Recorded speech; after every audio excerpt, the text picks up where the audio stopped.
रेस्टोरेटिव्ह न्याय आपण त्याला म्हणतो, तो म्हणजे काहीतरी पुनर्जीवित करणारा न्याय, दुरुस्ती करणारा, ही नेहमीसाठी काहीतरी चुकीचं होत चाललेलं आहे. म्हणजे जे धनगर समाजाचे लोक आहेत त्यांची साधी काय मागणी आहे की केव्हा तरी कोणत्या तरी कमी शिकलेल्या माणसांनी किंवा अक्षर खराब असलेल्या माणसांनी ते धनगर न लिहिता धनगड काहीतरी लिहिलं,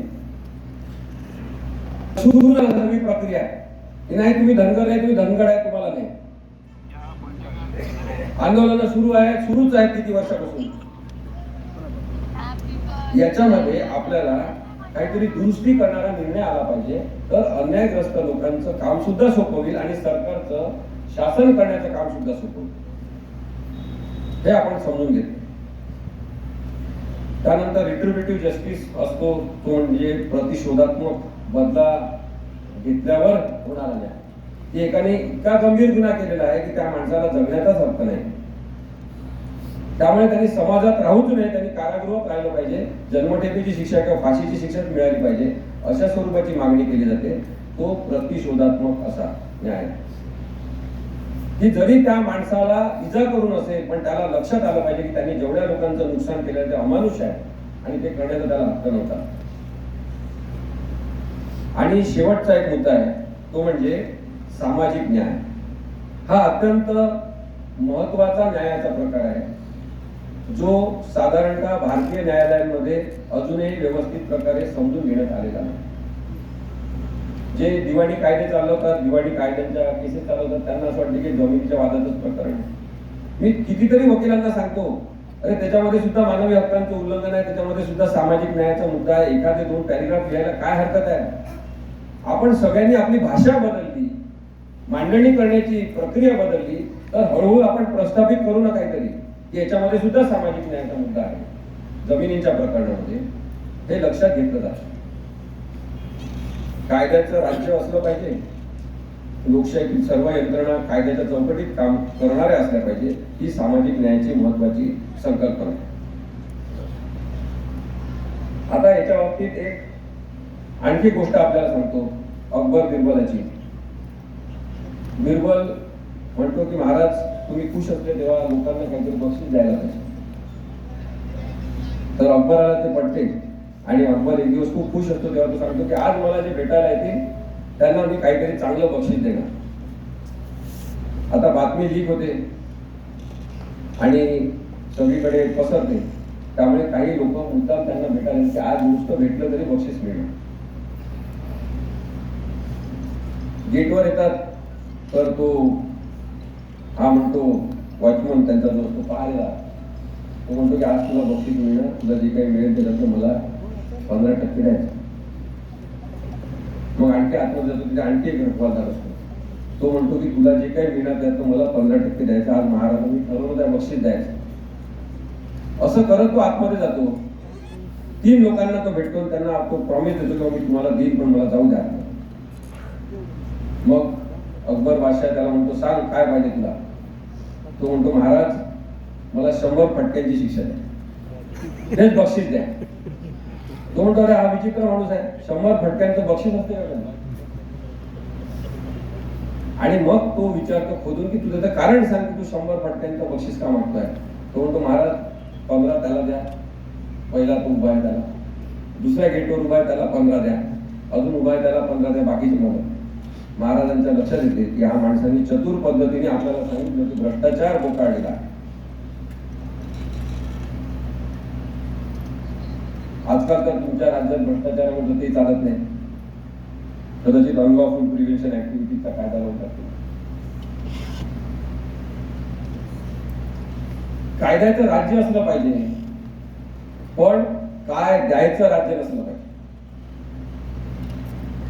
हा सामाजिक न्यायाचा महत्वाचा दृष्टिकोन आहे आणि तो सुद्धा आपण समजून घेतला पाहिजे. जर कायद्याचंच राज्य असेल आणि कायद्याचं राज्य असेल, त्याच्यामधला फरक आपण समजून घेतला तर आपल्या लक्षात येईल की काय द्यायचं असं राज्य असेल किंवा काहीतरी देऊनच न्याय मिळेल तर त्याच्यामध्ये मिसकॅरेज ऑफ जस्टिस होणार, अन्याय होणार.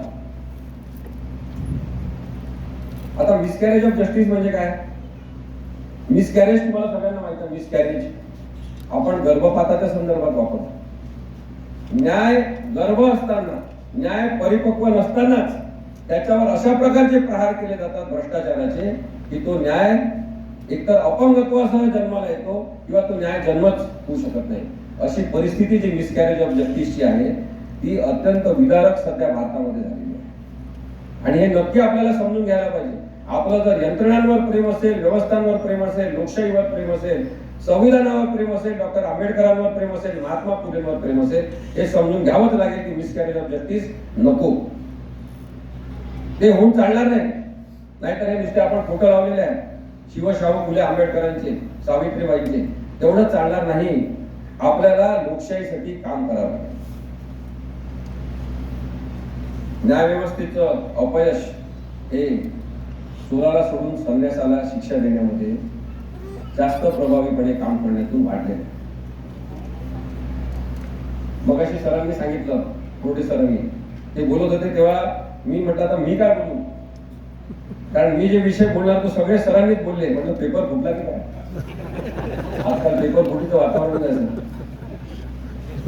मग मी विचार करत होतो, म्हटलं माझी वही कोणी पाहिली का. मग माझे मित्र योगेश गेले होते माझ्या रूम मध्ये मी नसताना, त्यांनी दाखवलं काय सरांना असं वाटलं. पण सरांनी मुद्दे मांडले ते अत्यंत महत्वाचे आणि यथार्थ स्वरूपाचे आहे की न्यायाला होणारा विलंब अन्यायच आहे. हे तुम्ही जे सांगितलं ते अत्यंत योग्य आहे. पण असा सतत सतत सतत विलंब होत जाणं आणि अन्याय होत जाणं, याच्यातून न्यायाचा खून आपण करत असतो. आणि त्या खुनामध्ये सहभागी असलेले जे गार्दी आहेत ते या यंत्रणांमधले लोक आहेत. काही वकिलांना फार हुशारी वाटते तारखा घेण्याची. तारखा घेतात पुढे पुढे ढकलतात. हे चांगलं नाही. मी आमच्या ऑफिस मधल्या सगळ्या वकिलांना सांगितलेलं आहे की काही झालं तरी त्या तारखेवर काहीतरी झालं पाहिजे. एक अर्ज तरी आपला केला पाहिजे, एखादं पुरशीत दाखल झालं पाहिजे, रेकॉर्डवर काहीतरी असलं पाहिजे. त्याच्याशिवाय न्यायाधीशांचं डोकं उघडणार नाही. सगळे न्यायाधीश असं माझं मुळीच म्हणणं नाही. अनेक न्यायाधीश चांगले आहेत, आजच्या नवीन पिढीमधले आणि काही जुने सुद्धा, आता काही रिटायर्ड झालेले सुद्धा न्यायाधीश अत्यंत उत्तम आहेत. पण अनेक न्यायाधीश हे पाट्या टाकण्याचं काम करणारे आहेत. हे वास्तव आपण कसं विसरून चालणार. त्या व्यवस्थेत काम करत असताना हे समजून घ्यावं लागेल की मानवी प्रवृत्ती असलेल्या सगळ्या प्रकारच्या प्रवृत्ती न्यायव्यवस्थेमध्ये आहेत. आणि त्या जर अन्यायाला पूरक असतील तर त्या प्रवृत्तींना आपल्याला विरोध केला पाहिजे. न्यायाचा गर्भपात होणार नाही यासाठी आपण सगळ्यांनी खूप जास्त काळजी घेतली पाहिजे. एका न्यायाचा पाठलाग संपूर्ण महाराष्ट्र करतो, त्याचं उदाहरण मला नक्की आपल्याला द्यायला पाहिजे. संपूर्ण महाराष्ट्र त्या न्यायाचा पाठलाग करता की न्याय केव्हा होणार, आणि तो म्हणजे सत्ता संघर्षाचा विषय. केवळ मी त्याच्यामध्ये वकील आहे, उद्धव ठाकरे तर्फे वकिलांच्या टीम मध्ये मी आहे म्हणून मी ते सांगत नाही. पण मला हे सातत्याने दिसते की हे चुकीचं आहे. महाराष्ट्रातल्या लोकांना हे कळत आहे हे चुकीचं आहे. 2022 मध्ये कोणीतरी पक्ष फोडला, 2022 मध्ये कोणीतरी काही लोक पळून गेले, काही जण झोपेत होते त्यांना उठून नेले. केवळ पैशाच्या आमिषावर, केवळ सत्तेच्या दबावाखाली जर अशा प्रकारे पक्ष फोडण्यात येत असतील आणि मग निवडणूक आयोगाच्या मदतीने ते पक्ष आपलेच आहेत अशी मालकी त्याच्यावर प्रस्थापित करण्यात येत असेल तर सर्वोच्च न्यायालयाने निकाल दिला पाहिजे की अशा प्रकारे पक्ष फोडणं हे 10th शेड्यूल म्हणजे 10व्या परिशिष्टामध्ये भारतीय संविधानाच्या बसते. अनेक राज्यांमध्ये निवडणुका आहेत आणि याची री ओढली जाईल. महाराष्ट्रामध्ये दुसरा प्रयोग झाला राष्ट्रवादी सोबत असाच. बेकायदेशीरची जी बाराखडी एकनाथ शिंदे यांनी देवेंद्र फडणवीस यांच्या मदतीने आणि अमित शहाच्या मदतीने ते प्रस्थापित केली, ज्याच्या मागे पाठिंबा आहे नरेंद्र मोदींचा. ही बेकायदेशीरतेची जी बाराखडी आहे ती असंविधानिकता आहे आणि म्हणून काहीतरी निर्णय झाला पाहिजे. झाल्या आता सगळ्या निवडणुका. ग्रामपंचायत निवडणुकीमध्ये तर काय आता शिवसेनेचा धनुष्यबाण वगैरे चिन्हाची गरज नसते. चिन्हाची गरज आहे. अशा सगळ्या निवडणुका झालेल्या आहेत. आता तरी निकाल द्या. ही महाराष्ट्रातल्या जनतेची मागणी असली पाहिजे. कोणाच्याही बाजूने निकाल द्या, जो निर्णय योग्य असेल तो द्या. पण मला एक वकील म्हणून माहिती आहे, मला एक संविधानाचा अभ्यास करणारा अभ्यासक म्हणून माहिती आहे की निर्णय होणार तो उद्धव ठाकरेंच्याच बाजूने.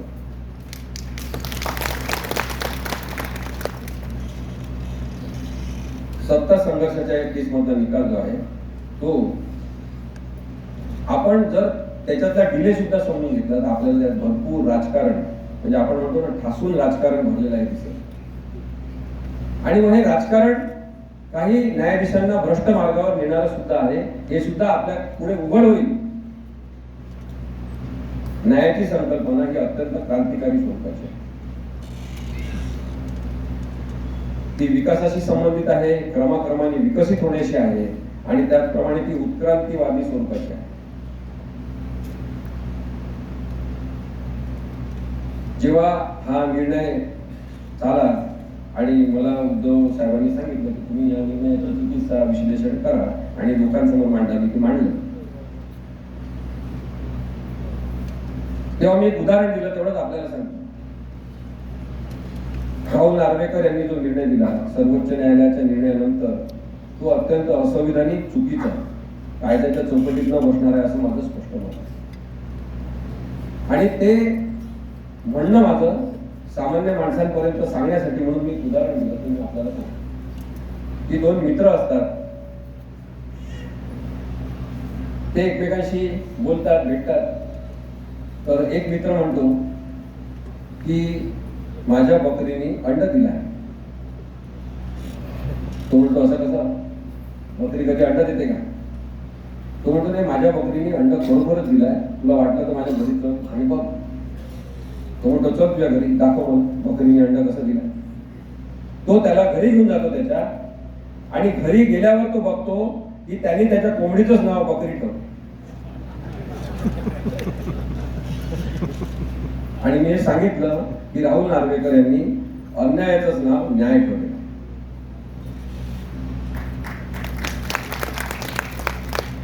त्यांच्यामध्ये काही पण नीतिमत्ता असेल राजकीय नेत्यांमध्ये सगळ्या, तर त्यांनी याबद्दलचा नक्की विचार करा. मी जे आपल्याला सांगत होतो की न्यायाची बहुआयामी अशी संकल्पना असते आणि सगळ्या बाजूंनी विचार केल्याशिवाय तो न्याय म्हणून स्वीकारला जात नाही, प्रस्थापित होत नाही आणि त्याचं पालन सुद्धा बरेचदा होऊ शकत नाही. आर आर पाटील होते गृहमंत्री, तेव्हाचा विषय आहे की त्यांनी बारबालांवर बंदी आणली.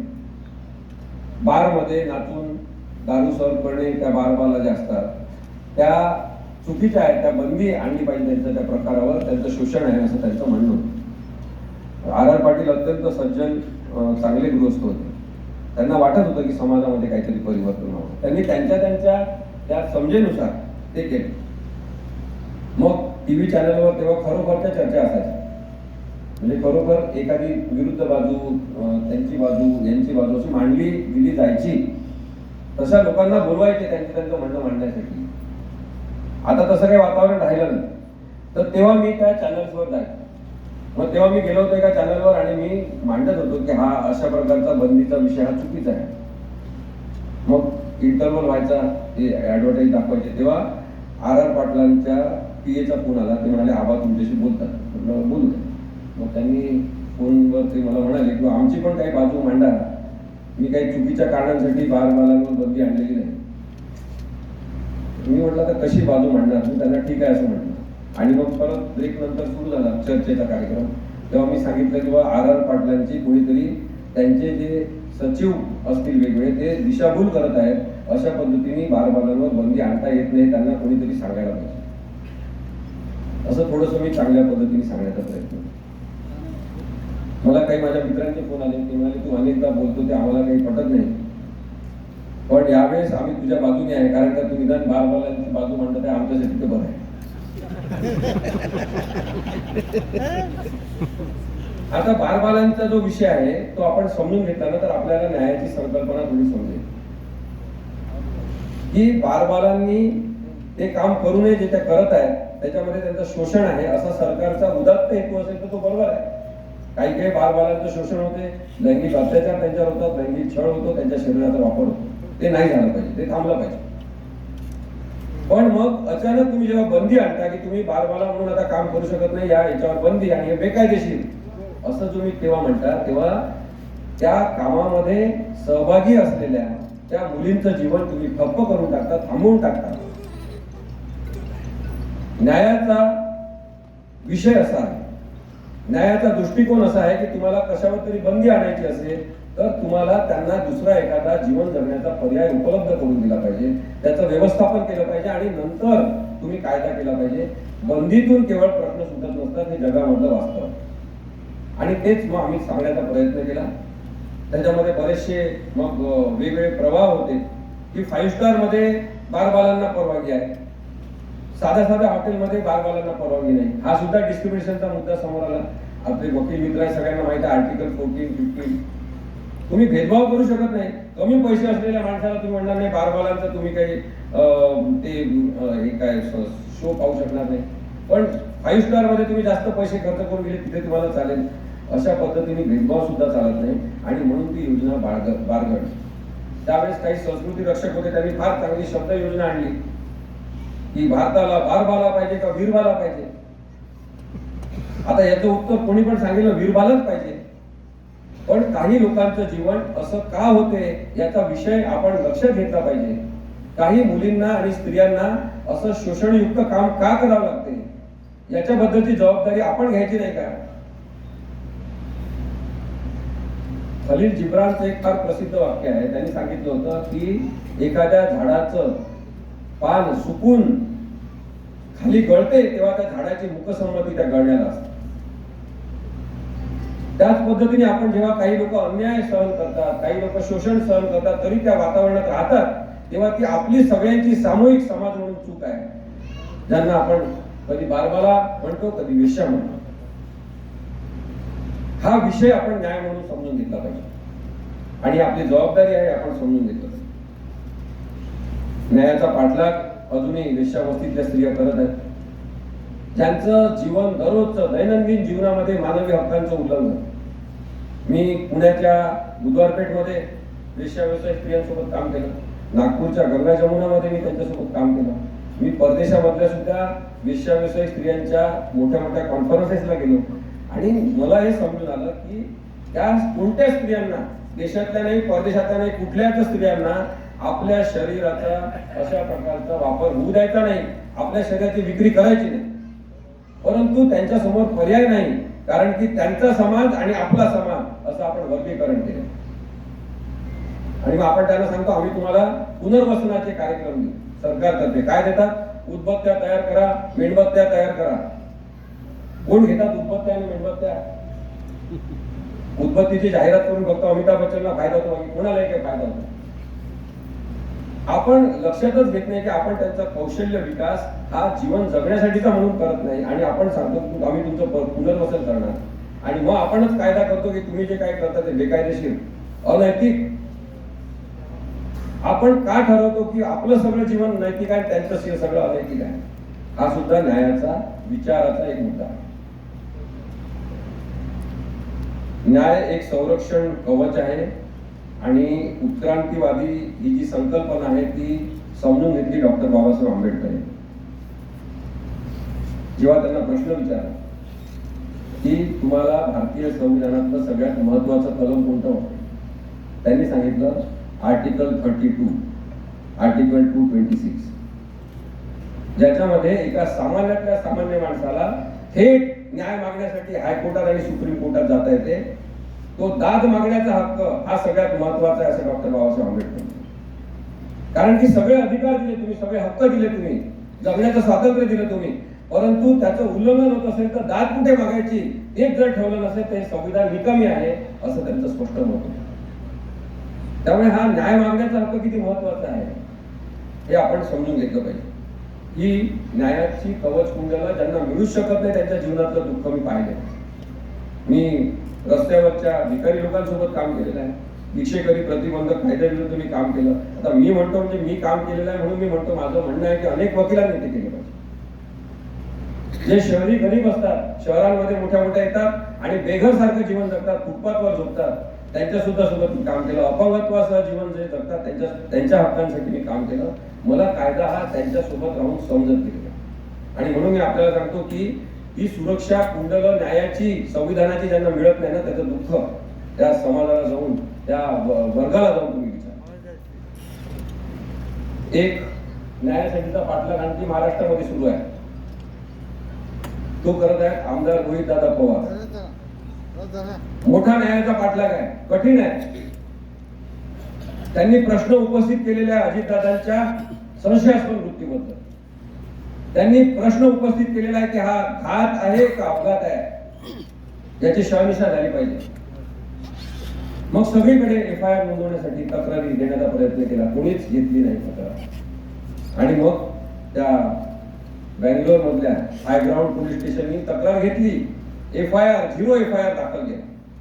आता तो बारामतीला वर्ग करण्यात येईल आणि त्याच्यावर तपास करावा लागेल. त्याच्यावर आमचे मुख्यमंत्री महाराष्ट्राचे चिडणं हे साहजिकच होतं, ते चिडले. त्यांनी सांगितलं की मग आता इथे विधानसभेत ते बोललेले आहेत, लक्षात घ्या.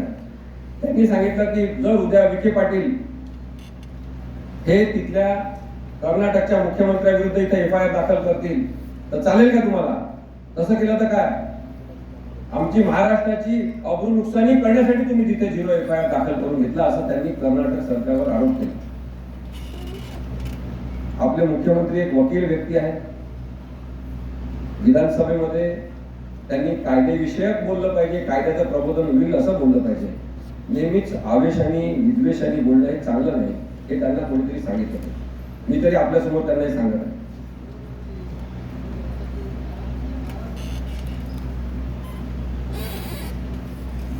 झिरो FIR काय आहे हे या निमित्ताने आपण समजून घेण्याचा प्रयत्न करू 2 मिनिटांमध्ये. ही